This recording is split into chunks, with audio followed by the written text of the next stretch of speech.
Serial actress Neelima G తెలుగులో ప్రసారమవుతున్న జగదాత్రి సీరియల్లో నిషికాగా negative రోల్లో జగదాత్రికి ఈ సిస్టర్గా యాక్ట్ చేస్తూ, అలాగే అత్తారింట్లో కౌశికికి ధీటుగా ఎదురు సమాధానం చెప్తూ, సో ఒక రేంజ్లో నెగిటివ్ రోల్లో మంచి యాక్టింగ్తో అదరగొట్టేస్తుందనే చెప్పొచ్చు. సో వాళ్ళ అమ్మతో కలిసి ఎత్తుకు పై ఎత్తులు వేస్తూ సూపర్గా డాన్స్ వేస్తుంది. వీడియో చివరి వరకు చూడండి. మరి ఈ సీరియల్లో మీ ఫేవరెట్ ఎవరు?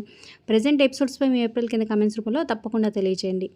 Like, share, subscribe for more videos. అలాగే డిస్క్రిప్షన్లో లింక్ ఉంటుంది. ఆన్లైన్ షాపింగ్ ఆఫర్స్ కోసం ఒకసారి చెక్ చేయండి. అలాగే టెలిగ్రామ్ గ్రూప్లో జాయిన్ అయితే మంచి మంచి అప్డేట్స్ వస్తూ ఉంటాయి.